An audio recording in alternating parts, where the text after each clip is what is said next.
Hi guys, I am Hitesh and welcome back to my channel. And आज हम लोग करने जा रहे हैं महाराष्ट्र बोर्ड का स्टैंडर्ड 7th का हिस्ट्री एंड सिविक्स का chapter number 4 Maharashtra before the times of Shivaji Maharaj का लेक्चर नंबर 2 देखने वाले हैं। So come on, let's get started. Okay दोस्तों, तो Maharashtra before the times of Shivaji Maharaj का लेक्चर नंबर 1 मैंने पहले से ही अपने यूट्यूब चैनल में अपलोड कर दिया है।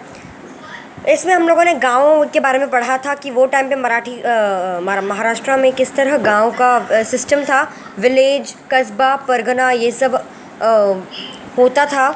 तो वो सब मैंने आपको बताया। देन एक बहुत बड़ी विपदा आ गई थी लोगों के ऊपर, बहुत बड़ी प्रॉब्लम आ गई थी, नेचुरल कैलामिटी, जिसको फेमाइन थी। फेमाइन की बहुत बड़ी प्रॉब्लम आ गई थी और सूखा पड़ गया था महाराष्ट्र में। The work of the Warkari movement हम लोगों ने पढ़ा था कि किस तरह संतों ने महाराष्ट्र के लोगों को अंधविश्वास से बाहर निकाला और बहुत सारा अच्छा काम किया महाराष्ट्र में।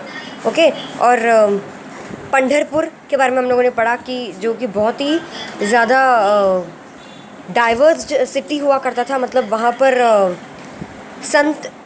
संतों का एक बहुत बड़ा मेजर सेंटर हुआ करता था और वहाँ पर तीर्थयात्री आते थे। ओके, वहाँ पे भक्ति करते थे। देन आज हम लोग शुरू करने जा रहे हैं संत नामदेव। ओके, नामदेव, देन ध्यानेश्वर के बारे में पढ़ने वाले हैं, then Eknath and Sant Tukaram and संतों का काम के बारे में पढ़ने वाले हैं। ओके, और आज ही ये चैप्टर कंप्लीट कर देंगे, तो थोड़ा सा बड़ा लेक्चर होगा। So are you ready for this lecture? So come on, let's go with the first paragraph which is Sant Namdev. Okay, तो Sant Namdev, he was a great sant of the Warkari movement. वो एक बहुत बड़े संत थे, बहुत महान संत थे। वर्करी मूवमेंट जो हम लोगों ने पढ़ा था कल, वारकरी मूवमेंट, जिसमें बहुत सारे तीर्थयात्री पंढरपुर में जाते थे और वहाँ पर संतों की श्री विट्ठल भगवान जी की वर्शिप करते थे, आरती पूजा करते थे। ओके, भजन कीर्तन और साथ मिलकर खाना खाते थे। तो इस मूवमेंट में संत नामदेव का बहुत बड़ा हाथ था, मतलब बहुत बड़ा उन्होंने अच्छा काम किया था वर्करी मूवमेंट में। He was a skilled organizer, he performed excellent kirtans as well. वो एक बहुत ही अच्छे ऑर्गेनाइज़र थे, मतलब उन्होंने बहुत हेल्प की थी ऑर्गेनाइज़ करने में ये वारकरी मूवमेंट को। और उन्होंने बहुत अच्छा वो कीर्तन भी बहुत अच्छा गा लेते थे। वो he awakened the sense of equality in man and women belonging to all castes through the medium of kirtans. वो अपने कीर्तनों में मैन वुमेन, मतलब पुरुष और महिला दोनों को समानता से देखने के लिए, समानता से व्यवहार करने के लिए प्रोत्साहन करते थे, लोगों को प्रोत्साहित करते थे। मतलब लोगों को इक्वालिटी के लिए समझाते थे कि आपको इक्वल रहना चाहिए। ओके, इक्वल रहना चाहिए, मैन एंड वुमेन में इक्वालिटी होनी चाहिए, कोई ज़्यादा बड़ा नहीं, कोई ज़्यादा छोटा नहीं। और जितनी भी कास्ट है, मतलब सारी जातियों को एक समानता से देखनी चाहिए, कोई छोटी जाति वाला नहीं, कोई बड़ी जाति वाला नहीं है। ओके, किसके मीडियम से, किसके ज़रिए वो समझाते थे लोगों को? कीर्तनों के ज़रिए से, मतलब कीर्तनों में गानों के ज़रिए वो लोगों को समझाते थे। और वो ज़्यादातर ये कहा करते थे, हिज प्लेज वॉज नाचू कीर्तनाचे रंगी, ज्ञान दीप लाऊ जगी। ओके, ये उनके लाइन्स हुआ करते थे जो लोगों को बोलते थे कि कीर्तन के रंग में नाचो और ज्ञान दीप जलाओ, मतलब ज्ञान का दीप जलाओ हर जगह। ओके, ज्ञान का दीप मतलब लोगों में ज्ञान फैलाओ। समझ में आया? His abhang composition are well known. वो बहुत सारे उन्होंने कंपोजिशंस लिखे हुए थे अभंग के। अभंग एक महाराष्ट्र मतलब मराठियों में पोयम के जैसे होता है। ओके, जो वो लोग लिखते हैं, संत लोगों का अभंग होते हैं। ओके, जो संत लोग लिखते हैं ना, उसे अभंग कहा जाता है। Okay, many sants as well as common people were influenced by his teachings. दूसरे संत और आम लोग भी उनकी टीचिंग से, उनकी सीख से बहुत ही प्रभावित हो गए थे, उनके ऊपर बहुत ही असर पड़ा था। ओके, मतलब अच्छा असर पड़ा था। Then he went up to the Punjab propagating his thoughts. वो पंजाब तक गए थे अपने विचारों को लोगों तक पहुंचाने के लिए। Okay, his compositions are included in the Guru Granth Sahib of Sikhs. Okay, इनकी कंपोजिशंस गुरु ग्रंथ साहिब में भी है। मतलब संत नामदेव जी की जो कंपोजिशंस है जो उन्होंने लिखा है वो सब गुरु ग्रंथ साहिब में भी लिखी हुई है। जो सिखों का हॉली बुक होता है ना, उसे गुरु ग्रंथ साहिब बोला जाता है। और गुरु नानक देव जी के साथ साथ इसमें संत नामदेव जी का भी उल्लेख है। Okay, he propagated the message of Bhagwat religion in all quarters. उन्होंने भगवत गीता का मैसेज लोगों तक पहुंचाया था। He built a memorial to Sant Chokha Mela eight Pandharpur. उन्होंने संत चोखा मेला का एक मेमोरियल बनाया था पंढरपुर पे, और उनका जो काम है वो अस्मरणीय है, मतलब अनफॉरगेटेबल। उनका जो काम है वो कभी भी भूला नहीं जा सकता। ओके, इतना अच्छा काम किया उन्होंने। समझ में आ गया आपको कि संत नामदेव जी का क्या काम था, उन्होंने क्या क्या किया था। ओके, कीर्तनों के ज़रिए वो लोगों को अच्छे अच्छे मैसेजेस देते थे, और उनके कंपोजिशंस, उनका उल्लेख गुरु ग्रंथ साहिब में भी है संत नामदेव जी का। Okay, Sant Dnyaneshwar.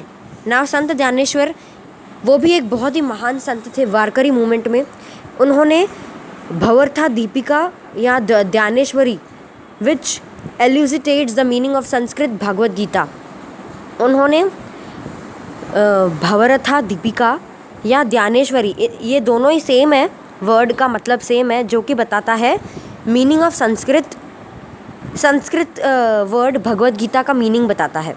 Okay, he also compose the Amritanubhav. He preached the importance of the path of devotion through his works and compositions. He showed a simple way of worship and conduct which the common people could follow easily.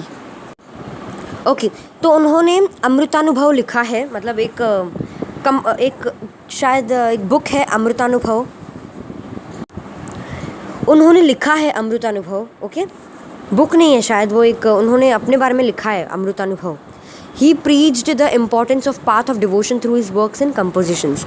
उन्होंने लोगों को सिखाया कि उन्होंने लोगों को devotion का, भक्ति का रास्ता दिखाया। ओके, लोगों को भक्ति का रास्ता दिखाया उनके कामों के और उनके गानों के ज़रिए। कंपोजिशंस का मतलब है जैसे अभंग होता है ना, अभंग, जैसे यहाँ पर उन्होंने अभंग लिखा हुआ था संत नामदेव का, उसी तरह उन्होंने अमृतानुभव कंपोज किया था। ओके, अमृतानुभव एक कंपोजिशन है उनकी। Okay, Amritanubhav is a composition of Sant Dnyaneshwar. और उन्होंने एक आसान रास्ता दिखाया लोगों को भक्ति का अपने कामों और अपने कंपोजिशंस के ज़रिए। Okay, he showed a simple way of worship and conduct which common people could follow easily. उन्होंने एक आसान तरीका बताया लोगों को भगवान तक पहुंचने के लिए, भगवान की भक्ति तक पहुंचने के लिए, जो कि लोग आसानी से कर सकें। He gave the prestige of religion to the Warkari movement. Through his life was spent in extremely adverse circumstances. He's never lost the calm of his mind and never harbored bitterness.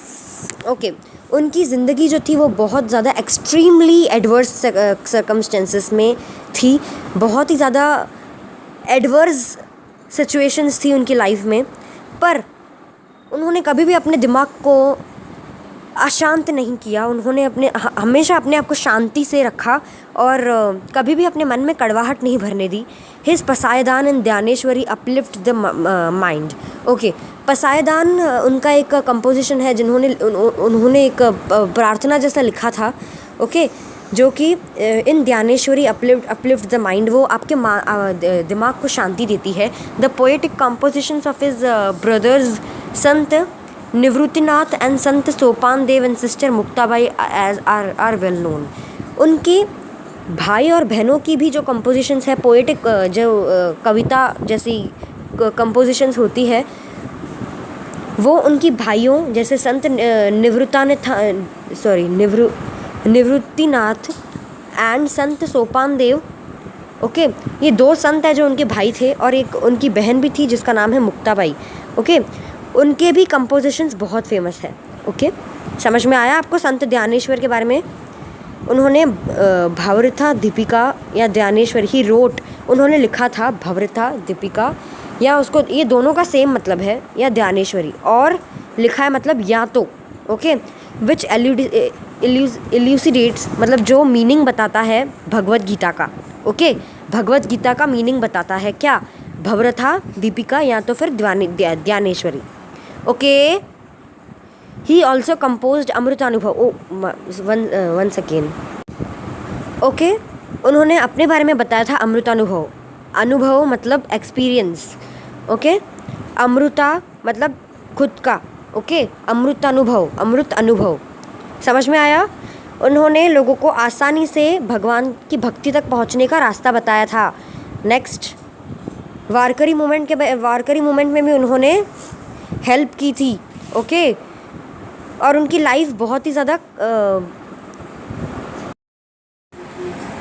इसका मतलब है कि हालांकि उनकी जो ज़िंदगी थी वो बहुत ही ख़तरनाक स्थितियों में, प्रतिकूल परिस्थितियों में उनकी ज़िंदगी बीती थी, मतलब बहुत ही ख़राब सिचुएशंस में, एडवर्स सर्कमस्टेंसेस, मतलब बहुत ही ख़राब सिचुएशंस में उनकी ज़िंदगी बीती थी, मगर फिर भी उन्होंने अपने दिमाग पर इस बात का असर नहीं आने दिया और जितनी भी उन्होंने कभी भी अपने मन में कड़वाहट नहीं आने दी। ओके, और उनकी पसायदान, उनका एक प्रेयर है जो उन्होंने लिखा था, पसायदान, तो जो उनके दिमाग को बहुत शांति देता था। ओके, उनके 2 भाई और एक बहन थी जिन्होंने भी बहुत अच्छे कंपोजिशंस किए थे। निवृत्तिनाथ और सोपान देव संत और मुक्ताबाई जो उनकी सिस्टर थी। ओके, वो भी बहुत फेमस है, उनके कंपोजिशंस भी। नाउ नेक्स्ट है संत Eknath. Okay, Eknath, he was a great sant of भक्ति मूवमेंट इन महाराष्ट्र। अभी जब भक्ति मूवमेंट शुरू हुआ था, हम लोगों ने पिछले चैप्टर नंबर 3 में पढ़ा था भक्ति मूवमेंट के बारे में, तो वो महाराष्ट्र में हुआ था, तो वो उनका बहुत महत्वपूर्ण भूमिका उन्होंने निभाई थी इस भक्ति मूवमेंट में। संत एकनाथ ने बहुत अच्छा रोल निभाया था भक्ति मूवमेंट में। उनकी कंपोजिशंस बहुत सारी हैं और बहुत ही डाइवर्स्ड हैं। ओके, वो उसमें अभंग उन्होंने लिखे थे, गवालना और भारुड़, मतलब उन्होंने अभंग के साथ साथ, महाराष्ट्रियन होने के साथ साथ उन्होंने इंडिया के दूसरे पार्ट्स को भी अच्छी तरह से पढ़ा था और परखा था। Okay, he has started Bhagavat dharma in detail and in a simple manner. He has portrayed people's life in Bhavartha Ramayana through the story of Ram. उन्होंने बहुत ही डिटेल में भगवत गीता को समझना शुरू किया था और वो लोगों की लाइफ को राम भगवान वन सेकेंड, उन्होंने लोगों को राम भगवान जो थे, भगवान श्री राम जो थे, उनकी लाइफ की स्टोरीज़ बता के लोगों को सिखाया, लोगों को सीख दी। ओके, भगवान राम की ज़िंदगी से जोड़ के लोगों को समझाया। ओके, भगवान राम की ज़िंदगी में जितनी भी चीज़ें थी उनकी स्टोरीज़ बताई लोगों को। He explained in Marathi the bhakti part of Sanskrit word Bhagavat. Okay, उन्होंने जैसे महाराष्ट्र में लोग मराठी बोलते थे पहले, तो पूरा महाराष्ट्र में लोग सिर्फ मराठी ही समझते थे, तो इसलिए उन्होंने ये सब चीज़ें, भगवत गीता और रामायण, ये सब उन्होंने मराठी में समझाया था लोगों को। Okay, his abhangas show the warmth of devotion. उनके जो अभंग थे वो पूरे भक्ति से भरे हुए थे। He demonstrated through his own conduct that there is no need to renounce worldly matters for attaining the highest truth, paramarth. He was a teacher of the people in the true sense of the term. उन्होंने ये बताया कि ये दुनिया जो है, ये उन्होंने ये समझाया था कि ये दुनिया एक सबसे बड़ा सच है, उससे बड़ा और यहाँ कुछ भी नहीं है। ओके, इस दुनिया में सबसे बड़ा और कुछ भी नहीं है। उन्होंने ये लोगों को सिखाया। क्या सिखाया? कि इस दुनिया में, इस पृथ्वी में, इस वर्ल्ड में सच से बड़ा, ट्रुथ से बड़ा, सत्य से बड़ा कुछ भी नहीं है।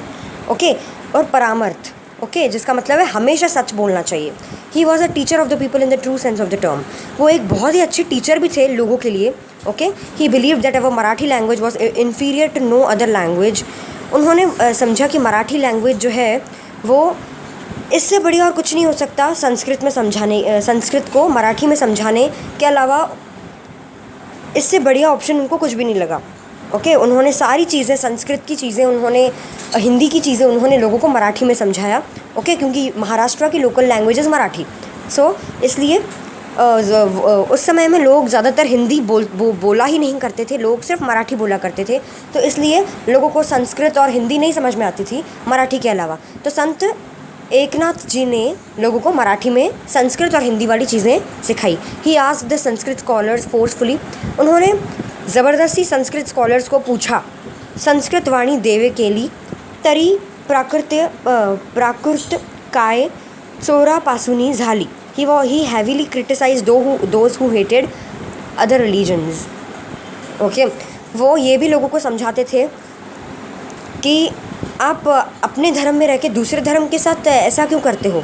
मतलब आजकल आप देखते होंगे हिंदू लोग मुसलमान लोगों से नफ़रत करते हैं क्योंकि वो मुस्लिम है, उनका धर्म अलग है, तो ऐसा क्यों।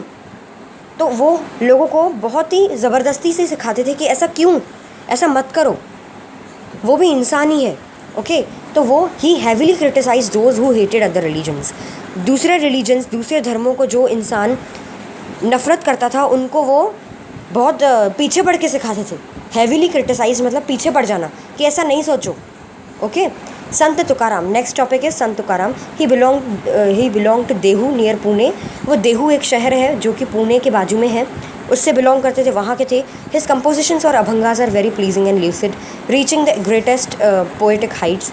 उनके जो अभंगा है, उनके जो कंपोजिशंस हैं वो इतने महान हैं, इतने बड़े हैं, जो कि ग्रेटेस्ट पोएटिक हाइट्स मतलब जो महान कवि हैं, जो महान पोएट हैं, उनकी पोएट्री, उनकी पोएम्स तक पहुंचती है। ओके, उनके अभंग, उनके कंपोजिशंस इतने महान थे। ओके, हिज गाथा is a precious treasure of the Marathi language. एक कंपोजिशन था उनका जिसका नाम है गाथा, जो कि एक बहुत ही प्रीशियस ट्रेजर है, मतलब एक बहुत ही कीमती, बेशकीमती ख़जाना है मराठी लैंग्वेज के लिए, क्योंकि उसमें बहुत कूट के नॉलेज भरा हुआ है, बहुत कुछ है इसके अंदर।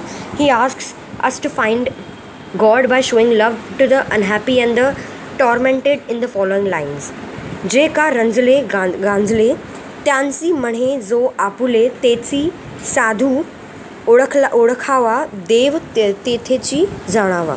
ओके, इसका ये मतलब उन्होंने लिखा है कि वो हमें बोलते थे, हमें पूछते थे कि He asks us to find God, वो हमको बोलते थे कि हमें भगवान को ढूंढना चाहिए by showing love to the unhappy and tormented people in the following lines. Okay, हम लोग भगवान को एक चीज़ से ढूंढ सकते हैं, जो अनहैप्पी पीपल हैं, जो टॉर्मेंटेड, जो दुखी हैं, जो बहुत मासूम है, उनके ऊपर अगर हम लोग प्यार बरसाएंगे, उनसे अगर हम लोग प्यार दिखाएंगे, उनको अगर हम लोग दया दिखाएंगे, तो हम लोग भगवान को ढूंढ लेंगे।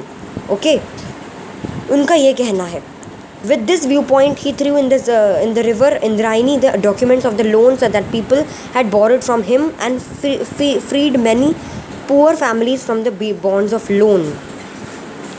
इस व्यू पॉइंट से, इस नज़रिए से उन्होंने इंद्रायणी नदी में जितने भी डॉक्यूमेंट्स, जितने भी लोगों ने उनसे लोन लिया था, जितने भी लोगों ने उनसे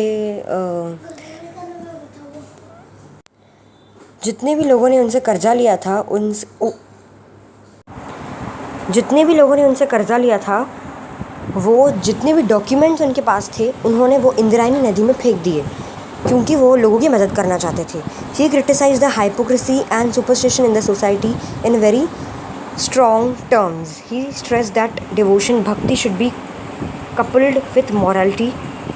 His teachings can be summed up as जोड़ोनिय धन उत्तम व्यवहारे उदास विचारे वेद्स करी। Some dogmatic people opposed the social awakening that he had undertaken and sang his abhangas in the Indrayani. Sant Tukaram faced the opposition with noble courage. Okay, so अभी यहाँ पे क्या लिखा हुआ है कि उन्होंने क्रिटिसाइज़ किया सुपरस्टिशन को।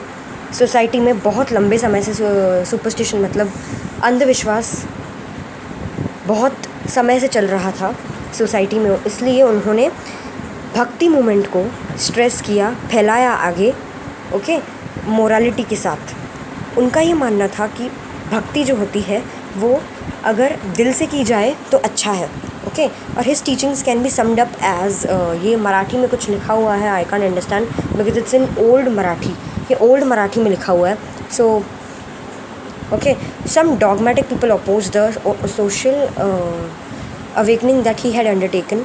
कुछ लोगों ने उनकी ये सोशल अवेकनिंग, मतलब जो लोगों के अंदर अंधविश्वास हटाने का जो उन्होंने भक्ति मूवमेंट को फैलाया था लोगों में हटाने के लिए, अंधविश्वास हटाने के लिए, तो वो लोगों ने, कुछ लोगों ने उसका विरोध किया, उसको अपोज़ किया, उसके खिलाफ़ गए, जो उन्होंने अपने सर पे लिया था ये काम, सोशल अवेकनिंग मतलब लोगों को जगाना।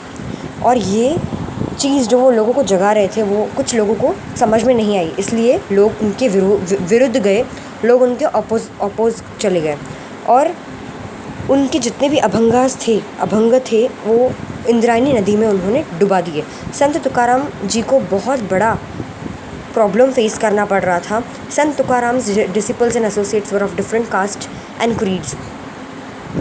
संत तुकाराम के जो भक्त और जो स्टूडेंट्स थे वो डिफरेंट कास्ट और क्रीड के थे, मतलब अलग अलग कास्ट के थे, अलग अलग लैंग्वेज के नहीं, अलग अलग कास्ट की। मराठी में ही महाराष्ट्र नहीं थे, बट अलग अलग कास्ट के थे, अलग अलग जाति के। दे इंक्लूड नावजी माली, गवनरशेत वानी, संताजी जगनदे, शिवबा कसर, बहिनाबाई सिवरकर एंड महादाजी पंत कुलकर्णी। ये कुछ लोगों के नाम हैं जो अलग अलग कास्ट से बिलोंग कर रहे थे। An important task completed by Gangaram Pant Mawal and Santaji Jagnade was writing down the abhangas of Sant Tukaram. Okay, कुछ लोगों ने उनके संत तुकाराम जी के अभंगों को पानी में, मतलब नदी में डुबा दिया। तो उसके पहले ही कुछ दो उनके डिसिपल्स थे, दो उनके स्टूडेंट्स थे जिनका नाम है गंगाराम पंत मावल एंड संताची जगनदे।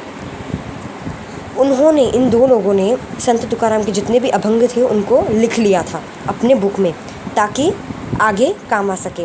तो ये काम अच्छे किए थे उनके स्टूडेंट्स ने। तो गाइज़, संत तुकाराम हो गया कंप्लीट। नाउ नेक्स्ट है वर्क ऑफ संत्स, और अभी कुछ ही बाकी है। देखिए, एक यहाँ पे बाकी है, देन एक inspiration for independence during foreign rule, ये बाकी है। ओके, तो अभी हम लोग वर्क ऑफ संत्स पढ़ते हैं। Sants gave the message of equality to people, they taught humanity. संतों ने लोगों को समानता से रहने का मैसेज दिया था। ओके, दे टॉट ह्यूमैनिटी, इंसानियत लोगों को सिखाई थी संतों ने। Okay, they preached that people should live together in harmony, unity and love. उन्होंने लोगों को ये सिखाया कि हम सबको साथ में रहना चाहिए, प्यार से रहना चाहिए, एकता से रहना चाहिए। ओके, देयर वर्क रिजल्टेड, और उनका काम रिजल्ट हुआ, उनके काम का परिणाम आया सोशल अवेकनिंग में। क्योंकि संतों ने बहुत सारे जितने भी लोग थे उनके अंदर सोशल अवेकनिंग, मतलब लोगों के अंदर जितना भी अंधविश्वास है उसे भगाने की कोशिश की। They taught how to live in the face of foreign invasions, drought like situations और any other natural calamities.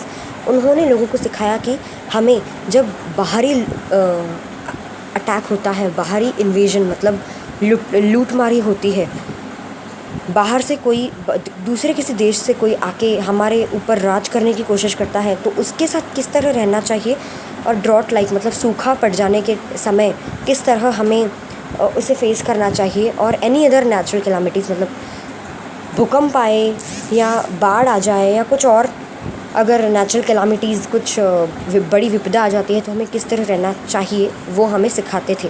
Okay, their teachings prove to be a big support for people, और वो जो भी सिखाते थे वो लोगों के लिए एक बहुत बड़ा सपोर्ट हो जाता था। ओके, लोगों को अपनी आम जिंदगी में लोगों का एक सपोर्ट मिल जाता था, लोगों को उनका एक सपोर्ट मिल जाता था।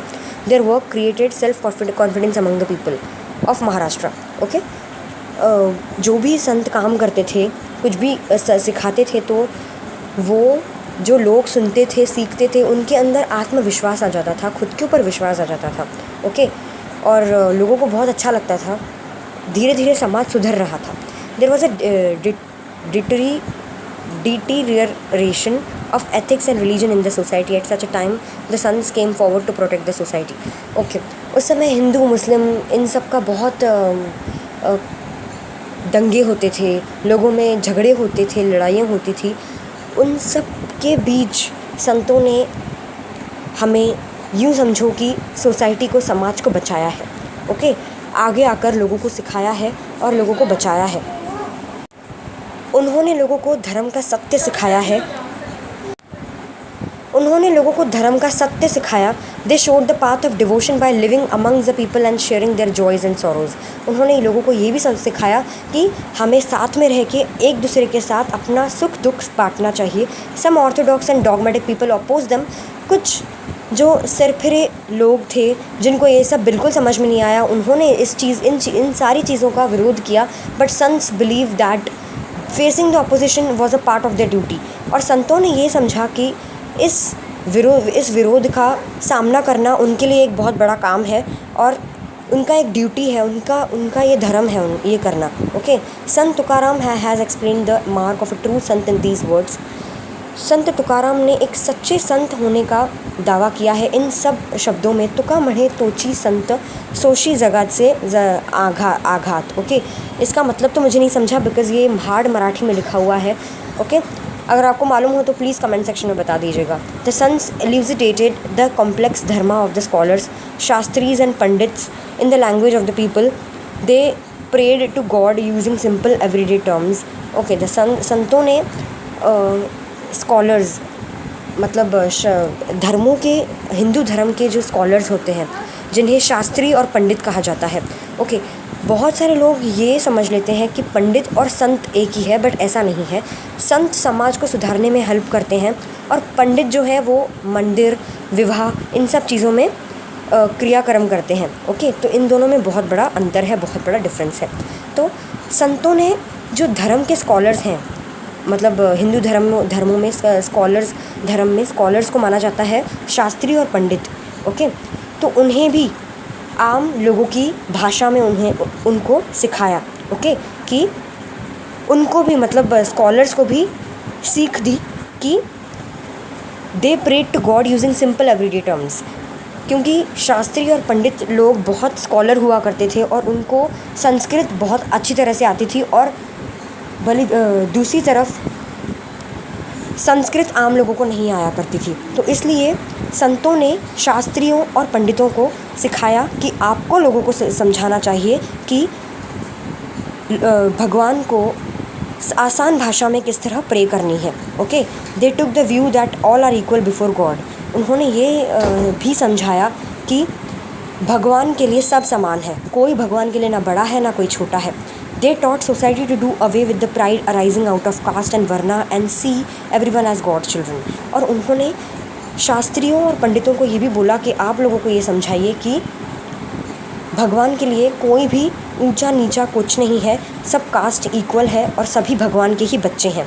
अ characteristic of the saints was that they did not forget their duties on the path of devotion. एक बहुत ही अच्छी बात है संतों की कि ये वो कभी भी नहीं भूलते हैं कि अपना धर्म निभाने में। Okay, they found God in their work. वो कुछ भी करते हैं उनको भगवान उनके काम में दिखाई देते हैं। संत सवाता सेड कांदा मुड़ा भाजी अवघी विठाई माझी। Okay, this statement refers to farm work but applies to work in all walks of life. Sant Savata ने ये बताया था कि हमारे काम में ही भगवान है। ओके, हमारे काम में ही भगवान है। द संत अपना काम कभी भी नहीं छोड़ते थे, जबकि अगर वो लोग अपनी टीचिंग, अपने कंपोजिशन में बिज़ी हों तभी भी वो लोगों का भला करना नहीं छोड़ते थे। They develop the moral sensibilities of the society. उन्होंने छोटी छोटी बातों को भी लोगों को सिखाया और सोसाइटी में छोटी छोटी प्रॉब्लम्स को भी सॉल्व किया और लोगों को बहुत सारी सीख दी है। Okay, next is Ramdas Swami. Okay, ये लास्ट टॉपिक है, सेकेंड लास्ट टॉपिक। उसके बाद हम लोग ये लेक्चर को ख़त्म करेंगे एंड ये हम लोगों का चैप्टर कंप्लीट हो जाएगा। Okay, Ramdas Swami he was from Jamb in Marathwada. वो एक मराठवाड़ा में जगह है एक जंब। मराठवाड़ा एक रीजन हुआ करता था महाराष्ट्र में। Okay, he explain the importance of physical fitness to the people. हर एक संत ने अलग अलग चीज़ों के बारे में लोगों को सीख दी है। ओके, तो उन्होंने लोगों को हेल्थ के बारे में बताया है। ओके, फिज़िकल फिटनेस के बारे में बताया है और उन्होंने लिखा था मराठा तितु का मेड़ बावा महाराष्ट्र धर्म वाढ़ बावा। Okay, this message of Ramdas Swami is famous. ये मैसेज जो है रामदास स्वामी जी का वो बहुत फेमस है। He gave practical education and lessons in good conduct through his work like Dasbodh, Karunashtaka, Manache Shlok. Okay, he gave practical education, उन्होंने लोगों को प्रैक्टिकल एजुकेशन दी है और लेसन्स दिए हैं गुड कंडक्ट में अपने वर्ड्स जैसे कि दासबोध, करुणाष्टका, मनाचे श्लोक। ओके, उन्होंने लोगों को एजुकेशन दी है, प्रैक्टिकली एजुकेशन दी है और लेसन्स दी है। Okay, he stated the importance of people's movement and organisation and founded the Samarth Sampradaya. Chaffal was the center of this sampradaya. He propagated the worship of Ram and Hanuman. He traveled far and wide to propagate his thoughts. Okay, वो राम और हनुमान जी के भक्त थे और उन्होंने लोगों को he stated the importance of people's movement and organization. उन्होंने एक ऑर्गेनाइजेशन फाउंड किया था जिसका नाम है सामर्थ संप्रदाय। चफ्फल एक जगह है जो कि इस संप्रदाय की सेंटर था और उन्होंने भगवान राम और हनुमान जी के थॉट्स हर तरफ दूर दूर जाके लोगों तक पहुंचाए हैं। ओके, हेल्थ के बारे में उन्होंने बहुत सारे एजुकेशन और लेसन्स दिए थे। ओके, रामदास स्वामी जी ने, किन्होंने? रामदास स्वामी जी ने। नेक्स्ट लास्ट टॉपिक है हमारा inspiration for independence during foreign rule. Okay, अभी बाहरी देश से जो भी लुटेरे आते थे हम पर राज करने, हमें तकलीफ़ देने, उसके लिए यहाँ पे लिखा हुआ है कि उसके लिए लोगों के अंदर किस तरह प्रेरणा, किस तरह इंस्पिरेशन आई कि हमें इनके खिलाफ लड़ना चाहिए। Such was the political, social, cultural situation etcetera in Maharashtra before the times of Shivaji Maharaj. इस चैप्टर में हम लोगों ने यही पढ़ा कि कितनी सारी प्रॉब्लम्स थी महाराष्ट्र में धर्म को लेकर और संतों ने किस तरह लोगों की मदद की थी। ओके, और अंधविश्वास को लोगों के मन से भगाया था। बहुत सारी प्रॉब्लम्स के बाद भी अभी शिवाजी महाराज का जन्म नहीं हुआ है। ओके, महाराष्ट्र, ये जो मैंने सिचुएशन बताई है वो महाराष्ट्र शिवाजी महाराज के जन्म से पहले की है। In that period Maharashtra was under the control of Adil shahi and other powers. Okay, इस पीरियड में इस समय महाराष्ट्र जो था वो पूरा का पूरा महाराष्ट्र आदिल शाह और दूसरे पावर्स के हाथ में था। वो इंडिपेंडेंट नहीं था, वो स्वतंत्र नहीं था, वो आज़ाद नहीं था। Even so some personalities and streams of thought was dreaming of freedom. Among them Shahaji Maharaj, who is considered to be a visionary of Swaraj, was on the forefront. Okay, अभी ये महाराष्ट्र आज़ाद नहीं था, उसके बावजूद भी कुछ लोग थे जो एक आखिरी उम्मीद बने हुए थे महाराष्ट्र के लिए, महाराष्ट्र की स्वतंत्रता के लिए। ओके, महाराष्ट्र की आज़ादी के लिए, और उनमें से ही एक थे शाहाजी महाराज जो कि शिवाजी महाराज जी के पिताजी थे, जिन्हें स्वराज का पहली पर्सनालिटी माना जाता है, जो कि सबसे आगे थे स्वराज की लड़ाई के लिए। ओके, और उसके बाद ही शिवाजी महाराज ने स्वराज के लिए लड़ाई की थी। सो गाइज़, आज इतना ही है इस लेक्चर में, और आई थिंक ये मैंने रीड नहीं किया है, रीड करके दे देता हूँ आपको। Among them Shahaji Maharaj, who is considered to be a visionary of Swaraj, was on the forefront. Okay, Shivaji Maharaj के पिताजी शाहाजी महाराज ही इकलौते, और इनके साथ कुछ और स्वराज महाराष्ट्र में स्वतंत्रता की एक इकलौती उम्मीद थे। ओके, सो गाइज़, अभी मेरा लेक्चर कंप्लीट हो चुका है और हमारा नेक्स्ट चैप्टर है शिवाजी महाराज के ऊपर। उनके जन्म के बारे में हम लोग पढ़ेंगे और शाहाजी महाराज के बारे में पढ़ेंगे। So till then please like, share, comment and subscribe to my YouTube channel which is Hitesh Jalani channel, and keep growing and keep learning. So bye bye, see you in the next one.